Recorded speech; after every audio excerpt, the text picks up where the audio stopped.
Hi, people.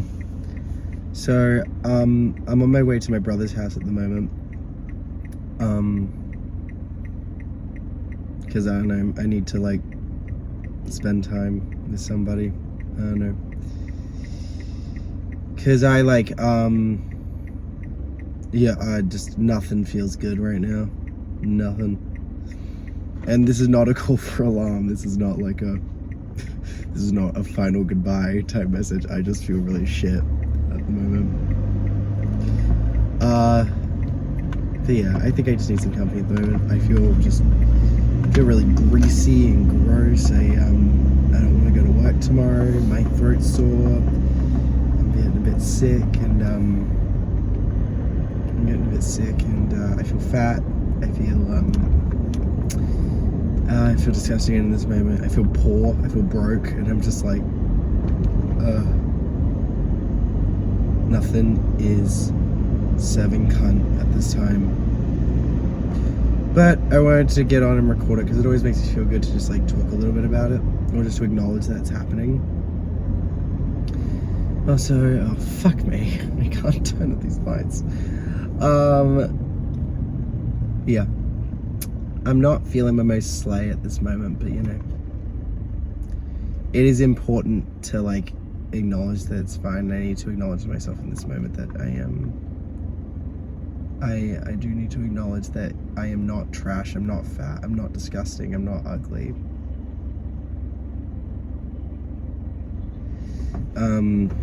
That doesn't feel super true to me right now, but it's important to say at least out loud.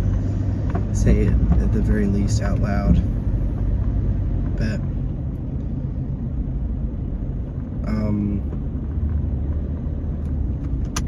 how the fuck am I doing this? I need to get to the Woolworths.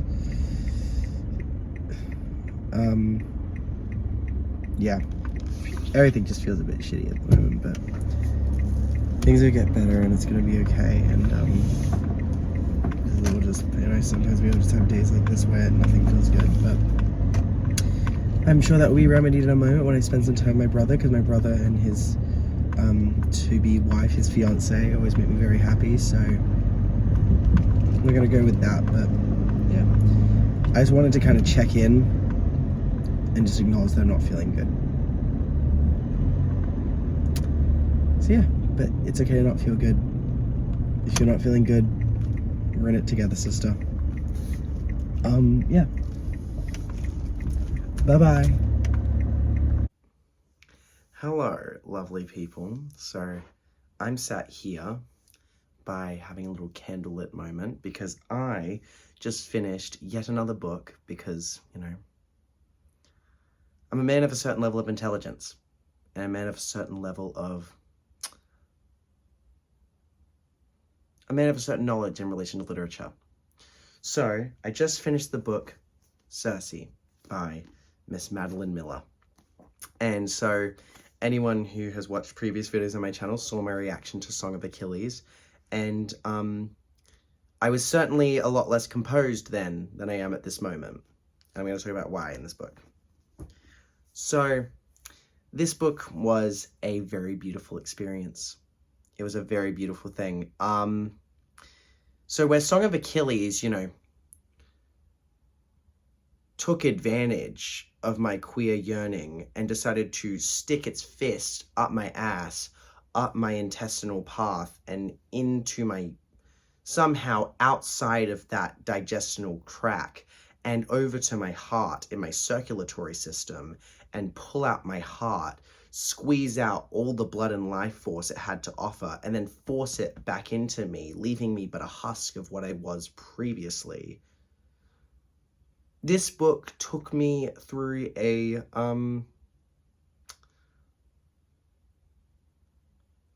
garden of existential queries, so to speak. So, even though I would say Song of Achilles was much more of an emotional book and was a source of a lot more emotional attachment, but that's kind of to do with the fact that, you know, it's a queer book. I'm queer. And, you know, it was a lot more human of a story, which is why I think the difference between them is so beautiful. because Song of Achilles is a story of human love and the love between two mortal people. So the story feels a lot more grounded in reality, and it feels more grounded in mortality. And it feels more like the day-by-day moments that you spend as an individual sharing love with a person. Whereas this one takes place through the perspective of a goddess, and about how time, when it's eternal, how it can deprive meaning from so many things, and things just pass by in a flash that are supposed to have meaning, but can lose it when you do have both the blessing and curse of infinite time. So just to explain a little bit about this book, so Circe is basically a Greek mythology book following the adventures and the maturing and development of Circe, the daughter of Helios, god of the sun, Titan god of the sun. And so when through spouts of rage and emotions reveal witchcraft in her, she does some things that her father does not like, and she is sent to an island to be exiled for all eternity. And so it follows how she blossoms into, it follows the journey of how she blossoms into a frail young woman driven by desires of love and, love and lust and a desire to be wanted and not rejected by people. It's how she goes from that to a grown woman who understands that her power comes from within her, but that doesn't mean that she has to be stern. It means that she can be vulnerable, but in a way that still gives her power, and to be open to being vulnerable and receiving love from other people. So it is an extremely cunty book, but it feels a lot more intelligent than Song of Achilles. So, not intelligent, but it's a lot more ethereal and whimsical. Not whimsical, it's a lot more ethereal than Song of Achilles is. And it really just explores the idea of humanity and mortality through somebody who looks at that almost like a novelty. Because how she explains it in the book is that humanity and the life of a human is in the blink of an eye. And I've always thought that to be an interesting idea to be explored in media. I'm honestly not that experienced in the world of literature. This is the second book I read in recent times. I think I started reading, because I read a lot when I was younger, but then as I got older, I started reading. I just didn't read as much, I guess because I just got lazy. So then I read, a couple of years back, I read the book Still Alice by Lisa Genova. Yeah, I think it's by Lisa Genova. And then I took a break off of reading it. I took a break. It was really stressing me out. I have way too much going on. And then I got into Song of Achilles because one of my lovely friends, Evelyn, who's very into books, told me I would love it. And I did love it. And then this was the follow-up book. And it's very interesting. So this is something about a bit about the dichotomy of the way that authors publish books. Because Song of Achilles is a lot more simply written, and I think that makes sense, and it gives importance to the story and to the intimacy of a mortal story about humans. It's meant to be a bit simpler. The life of a human is a little bit simpler than the life of a god or a goddess. So in this in Song of Achilles, everything's just a little bit simpler, and it's a lot easier to follow.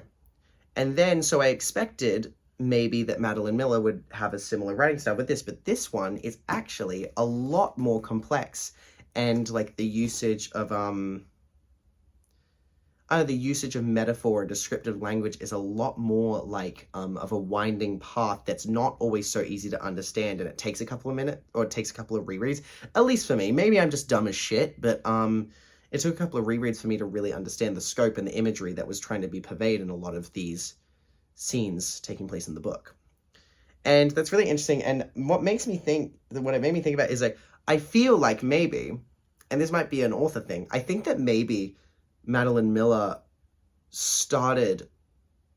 made Song of Achilles with an idea of writing a lot simpler of a book with a lot simpler language, and then goes into like a lot simpler language. It's a lot easier to follow, so it draws attention from a lot of people, and a lot of people are like, oh, I love this. This is a really easy to chew on story, really easily digestible, beautiful, emotional, amazing, rah, rah, rah, rah, rah, gay shit.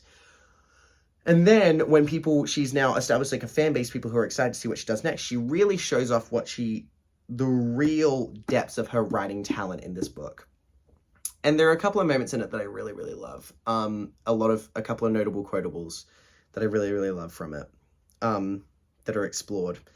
One of which is, that I just think is a bit of a feminist cunty sort of thing, is, so there is a part in the book, trigger warning, and also spoilers ahead. There is a part in the book where Cersei is chilling on her island, and she's made a good home for herself, and she's still kind of blending in this naivete of wanting to be loved by people, and also just wanting attention and company, because being exiled on an island by yourself can be kind of lonely. And she's kind of craving a little bit of that male presence. And so a group of sailors come to the island, and by an unfortunate string of events, they molest her. And she uses her magic to turn those men into pigs in her anger and her rage, which is so fair, so grounded, so based, so valid.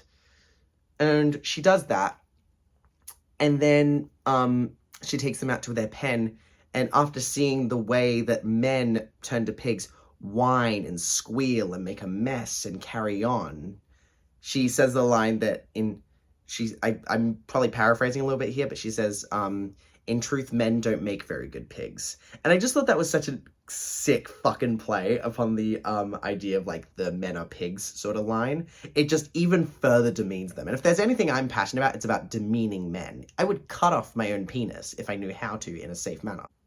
Okay, so we had a bit of a disaster then, because my phone reached maximum capacity of videos, and so I had to go back and delete some of my previous vlogs off of my actual camera roll. I think it should be fine. My camera, like, it's all up on my YouTube, it's all preserved, and I think also some of it's in the editing software. Editing software being iMovie, and I say that with pride. So, what was I saying? Yeah, so I thought that part was a very beautiful play upon this idea of, like, the men are pigs thing, and then degrading them even further. I think that's cunty. So, and then the next part that always stuck out to me in the book that I thought was beautiful, just because in a book where the discussion of mortality is such a central theme of it, I just thought that this was a really beautiful way to talk about human mortality, and human development. So there is a part in the book where she meets Odysseus, and in Greek mythos, Odysseus is just very much a hero of legend, and in the story Circe, Odysseus is a hero of legend, procurer of like the Trojan horse method to overtake Troy in the Battle of Troy thing, famously has a 20-year journey where he spends trying to get back to his wife and kid, and goes through a lot of trials and tribulations, facing gods, monsters, all that kind of shit, known as a very enduring figure in the Greek mythos world. I was not that familiar with this until like the past year, but also Christopher Nolan's doing a movie about it, so exciting.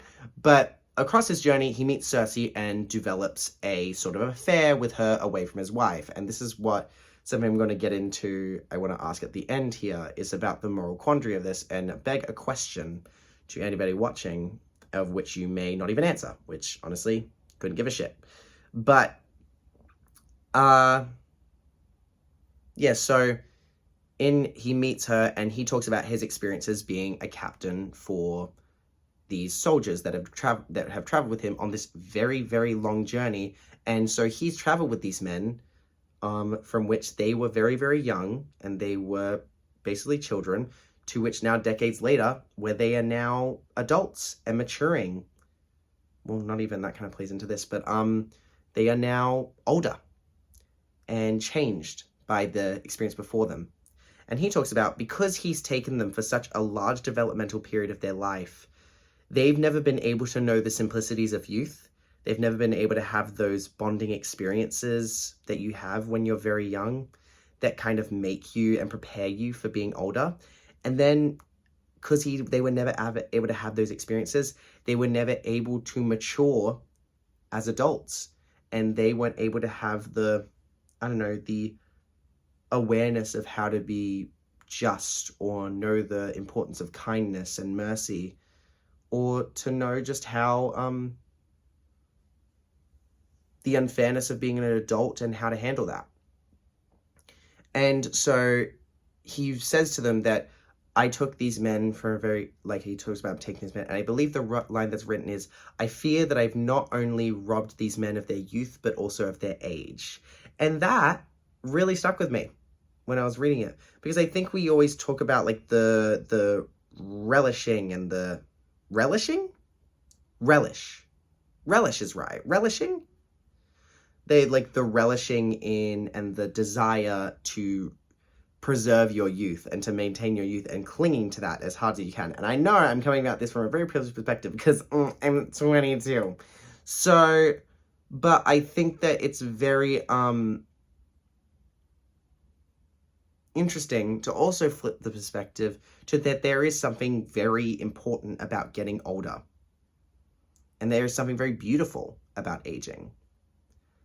And in fact, when you don't have those experiences as you age, obviously in a real life context versus a Greek mythos context is going to be very, very different, but I'm just using a real life context. But like, you know, when you don't have those experiences of like having to make money to pay rent, you know, managing a social life as well as work, like having to manage like finding what you want to do and weighing up if what you are passionate about is a suitable choice for creating a life for yourself that isn't going to make you want to jump off of a bridge.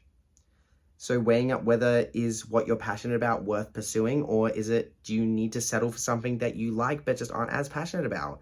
Or do you just phone it all in for the sake of stability? Just a very interesting dialogue I think it could create about the idea that there is more value in aging than one might anticipate, could be arguably more impactful to a person than the prettiness of youth. I don't know. It was a very compelling thing to read in that way. But something about the book. So there's a lot of things I could say about this book. It is truly a very beautiful piece of media. I'm not super emotionally attached to it, but I don't think that's necessarily the most point. You very much sympathize with Cersei and you really like her and you really like following her journey as she develops more of an understanding of how godhood doesn't equal really any grace whatsoever. To have power doesn't mean you're deserving of it. And I think that was really cool, a cool thing to touch on. There's something really beautiful in the book where she says, I believe it's right at the very end, and she says, I used to think, I'm paraphrasing, I used to think that gods were the opposite of death, but I realized that there is nothing truly more dead than a god, because they will, basically implying, she says something else. Maybe I can find it actually. I'm going to put this candle down. I just wanted to hold it for dramatic effect. What does she say? Pulling it up. I'm pulling up the receipts. Everyone shut up. Oh yeah. It's one of the last lines of the book. She says, so this is a part in the book at the very end where, spoiler alert, so the ending of the book is Cersei decides to reject her divinity and use her witchcraft to become mortal to experience life and romance with Telemachus, the son of Odysseus, which is kind of, I don't know how to feel about that. I'm wondering, I don't know, but, okay, so, she says, overhead the constellations dip and wheel. My divinity shines in me like the last rays of the sun before they drown in the sea. I thought once that gods are the opposite of death, but I see now they are more dead than anything, for they are unchanging and can hold nothing in their hands. I thought that was really beautiful. So it's like this idea that like immortality, power, all these things that you could ever want, being born with those things, it doesn't mean that those things can afford you any happiness or any sort of advantage towards an emotional stability. It's kind of, I feel like you could also inquire, like, it's like that sort of like money doesn't buy happiness sort of thing. But yeah, I thought that was a really beautiful way to talk about that there is something beautiful about mortality. And I thought that was lovely. So there's a lot of things that could be said about this book that are amazing. I definitely recommend everybody read it and just go on that journey of just like, just go on the journey with Cersei as she learns like about, you know, what she's capable of, not only as a god, but as a woman, as a witch, as a mother, as a romantic partner, as a person living by themselves, and as a person handling conflict, as a rejected, considered like runt of the family, as a person head over heels in love with someone who can't love them back, or maybe can't love them in the way that they want. It's got a lot of things that people can relate to in a very intellectual way that you can dissect and just like really brew on and just be like, wow. And on top of that, this book does reflect how you should not mess with a woman when she has not had a good dicking. Oh my God, I just said that. That is so gross. Don't mess with a woman. Don't mess with a woman. But some controversial parts of the book that I find really interesting is that, okay, so, what was I going to say? So, basically, in the book, there are some little, like, controversial themes here, there, about certain things. And one of them, mainly, that sticks out to me at this time, is so, Cersei in the book has an affair with Odysseus. And there is conversation about that, about, like, whether that's okay, and, like, that he cheats on his wife to satisfy the patron of this island, which is Cersei at this time. And the way the book treats it is that cheating on your wife with a goddess to satisfy her is just simply what you must do in the dynamics of a mortal serving a god. It's not quite cheating on your partner. It's just the same thing as, they treat it as like the same thing as harvesting food, drinking water, getting sleep. It's just something that you need to do when you're in a space, when you're a mortal serving a god. Which I thought was kind of an interesting point, but I don't know, like, do people in any, like, if you're a person and you're waiting for your husband to come home from war and it's been decades, how hard or how highly do you hold him accountable for not only developing a sexual but emotional chemistry with another woman, even if that woman is someone in great authoritative power? I thought that was an interesting dynamic. And then the plot thickens when, so Odysseus's wife, after, spoiler, Odysseus dies in the story, Odysseus's wife and son seek refuge with, Cersei. And Cersei then develops a romantic relationship, a hinting, like, romantic tension with Odysseus' son. And I don't know, like, is that weird? Because obviously Cersei is immortal. Cersei will always look young, but she is, however, many, many lifetimes older than this young gentleman, and of whom she's also been with his father. And I don't know, like, is that a problematic thing? Am I being, like, I'm not even being prissy about it because I think it's really beautiful in the context of the book and I think it's really something interesting to discuss. But is that a problematic theme to people? I am genuinely curious. But, like, so, because they have a very beautiful, loving relationship, and it is ultimately because of their relationship that Cersei decides to sacrifice her divinity to become mortal so she can experience a whole, full life with him. But would it be ridiculous to say that there is something minorly predatorial about that?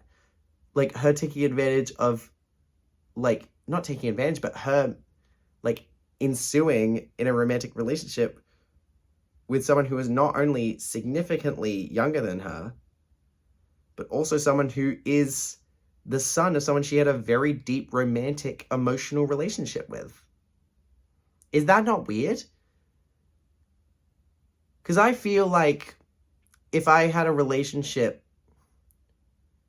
like, if I had a relationship with a man and I die of like stage 4 cancers or something like that, and then him and my son develop a heart-to-heart and develop a heart-to-heart and a nice connection through that, through my death, and then they start fucking, is that not a little bizarre?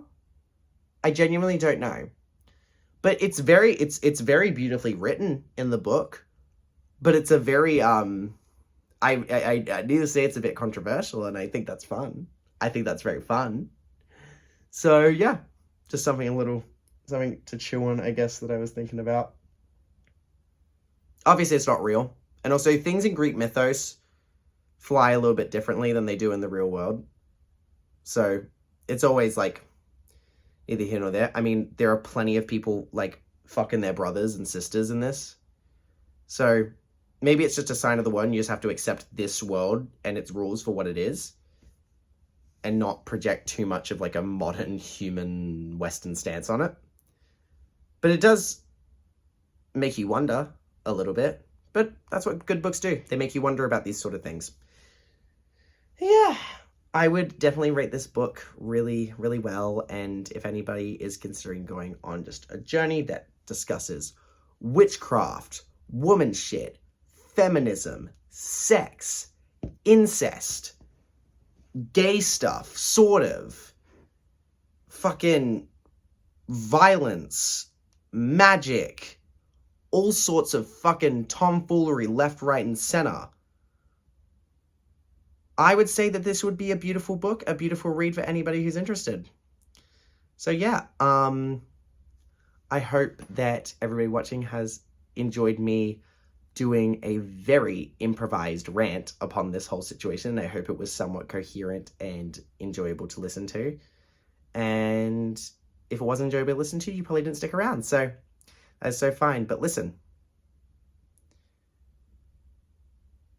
is it okay for me to have sex with your kid after I've had sex with you? That is just the question I'm going to beg to you now. So with that food for thought, thank you for listening in to my little situation here. And yeah, hope you enjoyed. Love ya. Bye.